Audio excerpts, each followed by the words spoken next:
তো বন্ধুরা আজকে ভূত সেজেই তোমাদের কাছে আসলাম। দেখো এই যে মুখের মধ্যে একটু ফেস প্যাক লাগিয়েছি আর কি, ঘরেই বানানো, অনেক দিন কিছু লাগানো হয় না মুখের মধ্যে। আর এই যে এইসব জামা কাপড় সব গোছাবো, মুখে এখন এইসব লাগিয়েছি।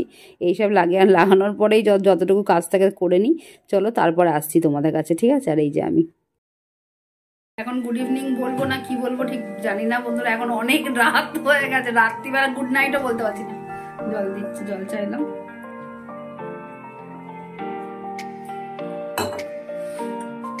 তো যাই হোক, আজকে হচ্ছে গিয়ে কি বার বাবু?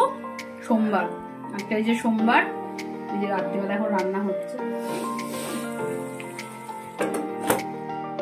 তা আজকে দেখো একদম অল্প করে একটুখানি কিন্তু মাটন নিয়ে এসেছিলো। তোমাদের দাদা বললো যে শুধু মাটনটাকে করো একটুখানি বেশ সুন্দর করে মশলা টশলা দিয়ে, আর আলু ফালু ছাড়া করো, ওই একটুখানি কিন্তু পরোটার সাথে খাবো। আমি দেখি ঠিক আছে তাহলে, তো ওরকমভাবেই করছি। দেখো একদম মানে শুকনো শুকনো করেই করবো। আর ওদিকে ছেলে আর বাবার যে কী যে ডিসকাশন চলছে ভগবান জানে। আমি আমার বাবা কাজ বাজগুলো সারি, আবার এই যে এসে ময়দাটাকে মাখতে শুরু করলাম। আর ওকে কিন্তু অনেক দিন যাবত আমি ময়দা দিচ্ছি না, তো আজকে একটুখানি কিন্তু ময়দা দিয়ে বললো পাতলা পাতলা করে একটুখানি একটা পরোটা করো আর একদম মাংস কষা। আমি তাই বললাম ঠিক আছে। এই এখন অল্প করেই নিয়ে এসেছে 500-র মতন, 500-র থেকে একটু কম হবে, ওই ছোটো কড়াইয়ের মধ্যেই হয়ে যাচ্ছে। দেখো তো আমাদের রাত্রিবেলার মতন হয়ে যাবে, তাই না? পরোটা আর আজকে কষা কষা মাংস, মাটন কষা আর কি। চলো তাহলে বানিয়ে নিই। দেখো লেচিও করা হয়েছে, চলো এবার আমি একটা একটা করে সব ভেজে নিই। আর একদম আমি অল্প অল্প করে তেল দিয়েই করব, কারণ এদিকে তো আবার হচ্ছে কি তোমার মাটন, আবার এদিকে হচ্ছে কি তোমার পরোটা। আমার তো একটু ভয়ও লাগছে, কিন্তু একটা মানুষ খাবে বলেছে, না কি করা যায় বলো। আবার এদিকে দেখো ভাতটাও হয়ে গেছে। আর তোমার ওদিকে একটুখানি তো চিংড়ি মাছ না, ওদের কিন্তু অফিসের ম্যারিনেট করাই চিংড়ি মাছ নিয়ে এসেছিলো। তো দেখো আমি কিন্তু এতটুকুও তেল দিইনি, কতটা দেখেছো তেল। এগুলো টুম্পাদের গাছের শাক, দেখো কত সুন্দর হয়েছে। ওই যে যাওয়ার দিনকার দিয়ে গেছিলো, রোববারে সকালবেলা এসে দিয়ে গেছে। তো চলো করে নিই। আর এই যে আমার শাশুড়ি পাঠিয়েছে এখানে এই যে পুঁই শাক গাছের, এই যে পুঁই শাক পাঠিয়েছে। পুঁই শাকটা পরে করবো, পুঁই শাক, শিম, কুমড়ো এগুলো পাঠিয়েছে। আর এটা হচ্ছে কি জগা টুম্পাদার, টুম্পার গাছের শাক দিয়ে গেছে। আর এই যে দেখো ধনে পাতা কি সুন্দর টাটকা টাটকা, এগুলোকে ভালো করে রেখে দেবো পরিষ্কার করে। চলো, আর এদিকে তো পরোটা হয়ে গেছে, চা খাচ্ছি। মেহেন্দি যায় তাই করে মেহেন্দি পড়েছি হাতে। এই যে ইনি আসলেন, তারপরে চা খাচ্ছি। আর এখন থেকে চা কফি না। গুড ইভিনিং বন্ধুরা, এই যে সন্ধ্যাবেলা এখন চা খাচ্ছি বসে বসে। এবার এখন রান্না করব। এই যে বাবু দোকান থেকে সব বাজার দোকান আনলো। সন্ধ্যে মানে কি এখন অনেক রাত, মানে রাতই বা 8:30 মতন বাজে। এই যে উনি আসলেন, তারপরে তো খাচ্ছি চা। তো চলো চাটা খেয়ে নি। কি যে দেখে বাবা বুঝে পাই না, সারাক্ষণ প্যান প্যান প্যান, ওই যে কমেডিগুলো দেখেই যায়। তো চলো চাটা খেয়ে নি। ফুচকা ছাড়া তো ওনার আবার চলে না, ফুচকা নিয়ে আসলেই। আমরা চা খেলাম, দেখো ওর জন্য চা করেছিলাম, চা খাবে না বললো। আর এই ঘুগনির মটর ফটর সব নিয়ে এসে রাখলাম, যেহেতু ওর আবার বৃহস্পতিবার দিনকার ছুটি আছে।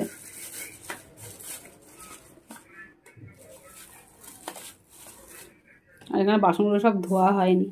আরে দেখো জল আনতে গেছিলো, জলের দোকান বন্ধ।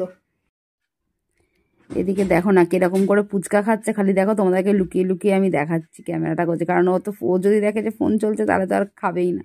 ফুচকা খাওয়ার ওস্তাদ, রোজ ফুচকা খাবে। আর রাত্রিবেলা বলবে কি মা আমার পেটে ব্যথা করছে। খালি দেখো না, ওর কোনো মন নেই।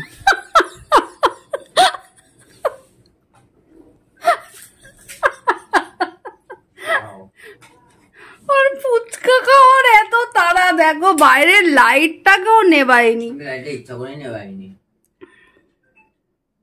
কপাত করে একটা কামড়ে খেয়ে নিল। আমি একটা খেয়েছি যদিও।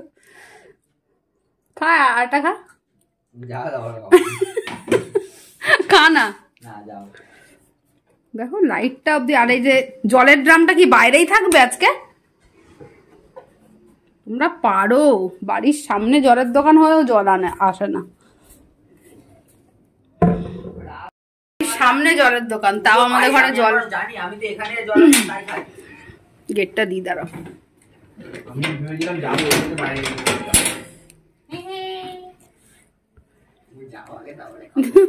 ফুচকা নে দিদি, দাঁড়া ওয়েট করে বসে থাক, খেয়ে নে খেয়ে নে। অনেক হাসি ঠাট্টা হলো। এবারে যে রাত্রিবেলা রান্না হবে দেখো, ডিম আর আলু পুরো সমান সমান। আর এই যে বাসন কটা মাজবো।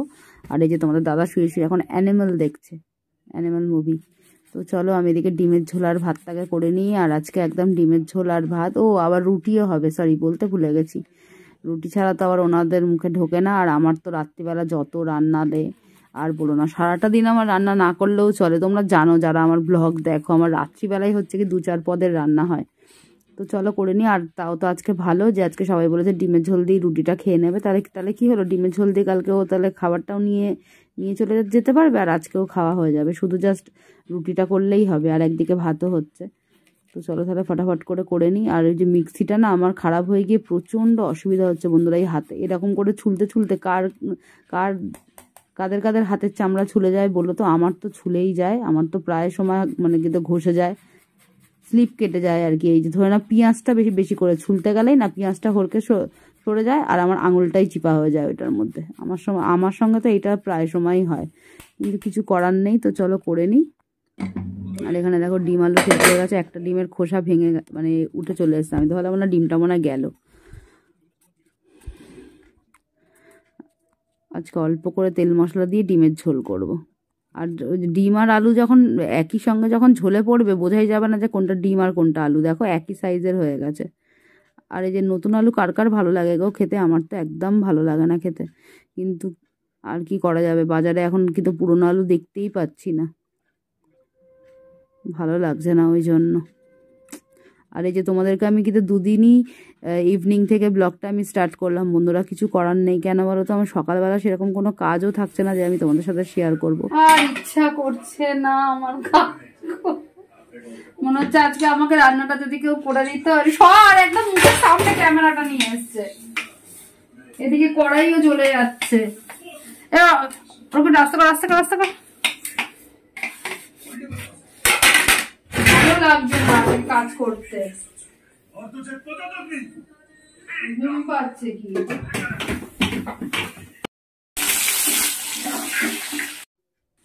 আমি তো দেখো না নিজেই বুঝতে পারছি না কোনটা ডিম আর কোনটা আলু, শুধু ডিমগুলো একটু ভাজা হয়েছে বলে বোঝা যাচ্ছে না। তো দেখো তোমরা ভালো করে দেখো, বুঝতে পারছো কিনা। আমি তো ভাবছি বেশ সুন্দর লাগছে কিন্তু দেখতে, আর দেখো কালারটাও ইয়াম্মি হয়েছে। চলো এই যে ঝোল ঢেলে দিয়েছি তরকারিতে, হোক এবার এক সাইডের রুটিটা করে নেবো, ব্যাস তারপরে ওদেরকে খেতে দিয়ে দেবো।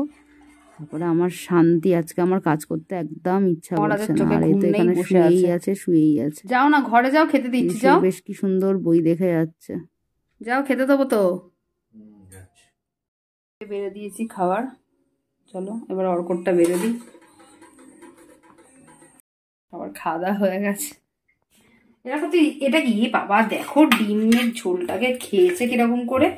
এটা কি খেয়েছিস? ওটার মধ্যে কুসুমটাকে দিয়ে খেয়েছি। তা বাবাকে দিয়ে দিতে পারতিস না? কি বাবাকে দিয়ে যাচ্ছে, ওটা পুরো খেয়েছি আমি। এই কুসুমটা এরকম হয়ে গেছে কেন? তো আলু। বিড়াল ডাকছে। তো চলো সবার খাওয়া দাওয়া হয়ে গেছে, আজকের মতন tata, good night and sweet dream. তোমার সবাই খুব ভালো থাকবে, সুস্থ থাকবে, আবার দেখা হবে নতুন ব্লগে। এই হয়নি, গুড নাইট। এখন অ্যানিমেল দেখছে। চলো শুয়ে পড়ি, দুটো বাসন আছে কালকে মাজবো, আজকে আর ভালো লাগছে না।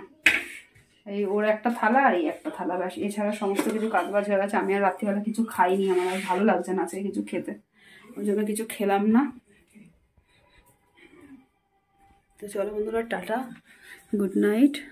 যদি আমার ব্লগটা তোমাদের ভালো লেগে থাকে তাহলে প্লিজ আমার চ্যানেলটি সাবস্ক্রাইব করে দিও, আমার পাশে থেকো। সব তুলে নিয়ে এগুলো, লঙ্কা গাছগুলো কেন মরে গেল। দেখো নতুন করে মাটি দেওয়াতে গাছগুলো কিরকম ঝিমিয়ে পড়েছে।